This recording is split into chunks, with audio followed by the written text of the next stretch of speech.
What's up, everybody? Mel here again with Sunrise Compass, along with Eric and Stash to help us talk about credit cards. So in that last episode, we went into some foundational details about credit cards. If you didn't watch it, stop, go check that out, then come right back.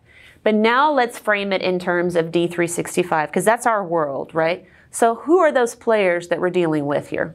So I think it's important to know the historical context of how we got here. Historically, there was nothing. Like, you bought Dynamics ERP, there's no credit card solution. So it either came down to the TechArcs or getting a solution from an ISV. Now, Microsoft has partnered with Adyen, so there's an out-of-the-box solution to do all this credit card processing, and that's a very new thing. That's really good whenever it comes to terms of like putting in a support request, like an SR. Great. Because if you have a problem, when you use Adyen, it's really just configuration. There's almost no work on the TechArc. You know, Eric, you do that all by yourself. It's so easy, I can do it. But then let's say something goes wrong, SR to Microsoft, and they'll get you through it. And I think that's a much more reliable way than going through an ISV system. And you're also going to get continuous updates. Tell us more about the advantages of that. So number one, Adyen is the only payment processor that Microsoft is partnered with, so you know they're always going to be their top priority. Two, since the Adyen connector is baked into D365, you can expect improvements and new features with continuous updates.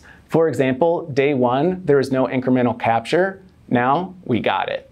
And three, if you have a problem, you can log a SR with Microsoft. Being able to lean on Microsoft for support here is something that I think helps everyone sleep better at night. So do people have to use Adyen?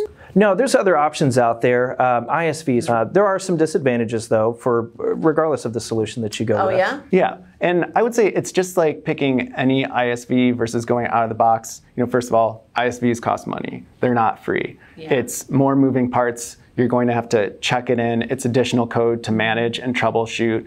And it isn't quite as plug and play. Like, you're going to have more of a development effort there. But the good thing is that usually they're willing to develop specific new features that you want. So if you have a specific user story, an ISV might be the better way to go. Okay, Sunrise, we have a lot of payment options on the table. But now let's pivot and talk about the expectations our customers have and the challenges that we face. So let's talk in terms of all the different channels where credit cards can be accepted. Is it all the same across the board in every different channel? No, it isn't. You know, Eric spoke a lot about e-com and retail and the direct channel. But wholesale is a bit different because wholesale has orders that can be open for a really long time. So since we know that auths are wilting flowers, we have to re-auth at pick and then capture at pack. This is really unique to the wholesale model just because of the scale, the volume, and also just that business process is different. That makes sense.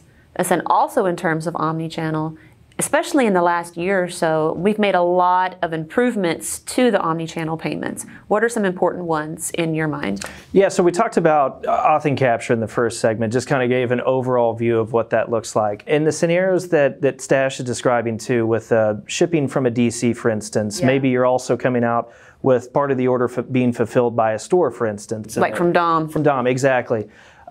So what was a common challenge prior to the concept of incremental capture, which is a big win over the past year, is that an authorization really can only be used once. So after you ship that first line, that first sales line of that first product, now you're needing to go back and generate a new authorization. And that can be problematic if the order gets split out 2, 3, 4 different times. You've got a customer there that may have a debit card that's tied to a checking account. Now you've got hundreds of dollars for an authorization potentially where the order total may have only been $100 up front. So it used to be non-incremental, was this what you're describing, but now we have incremental, so what's different? Correct. The big difference there is that now that initial authorization can be reused and captured against multiple times. So if you've got an order being fulfilled first from a DC, then from a store location, you're still working off of that original authorization. So it keeps the amount of money that we're holding on the customer's account temporarily to a minimum. Yeah, and that's a big deal, especially around the holidays too, where you don't want to hold up too much of people's funds with auths. Big deal on Black Friday. Thousands of dollars being held on your card. Don't want to cancel Christmas for little Timmy there. And the other thing too to consider, we're not just talking about credit cards. So another exciting feature with the Microsoft Microsoft Adyen payment connector there is a native support now for other payment methods. That's true. For example, PayPal. There's now a standard out-of-the-box connector. So again, it gets back to we don't necessarily need to develop this stuff from scratch. Working with a processor like that is going to allow us and our clients to really tap into that functionality and stay current with the ever-changing omni-channel world. Okay, great conversation so far, but I think we're ignoring the tiger in the room. Where do credit cards fit in our project implementations and lifecycle? Are you talking about data migration? That's right, but you have to wait till the next episode.